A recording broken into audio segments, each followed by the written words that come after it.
Welcome to another interview today with the CEO of Tree Range Farms, which focuses on establishing or maintaining a jungle-like habitat that honors the true natural environment of chickens. When they do this, they not only create a better habitat for chickens, they create a better world.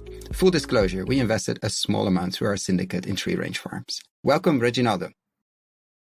It needs protection at night. It needs protection from the air during the day.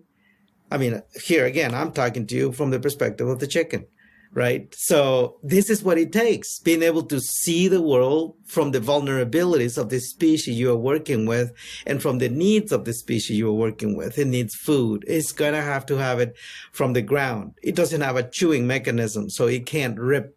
It's got to peck, and on and on and on it goes. And once you cataloged all of that, then you observe the chickens doing exactly what they do.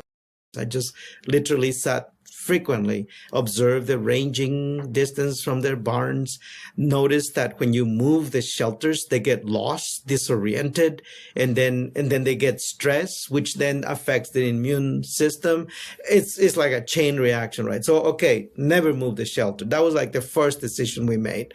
Okay, so if you're not going to move the shelter, then what's the density of animals that you're going to have there that balances out with the nitrogen uptake? And so now you start balancing out the nitrogen output, the behavior of the chicken with the needs of those other species and the needs of the chicken to be protected at night, solid, and protected during the day. As you go into that process of trying to figure out a strategic way to enter the food and ag system, but don't want to do it from the extractive, exploitative, destructive ways of the conventional ways, but you want to continue to codify that ancestral indigenous ways into this new space, you got to find an entry point.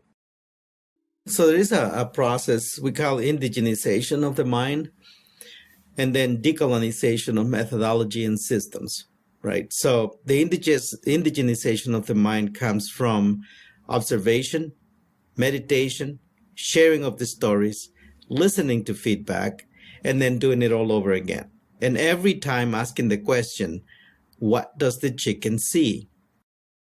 No money in this planet is going to change anything if our inside, who we are, doesn't change. And that is fundamentally the problem we have. Is who we are right now, who we have become as we evolve in this planet. If you are a colonizer, you look at the feed conversion rate and the return on investment short term. If you are looking at it from an indigenous perspective, you look at the life cycles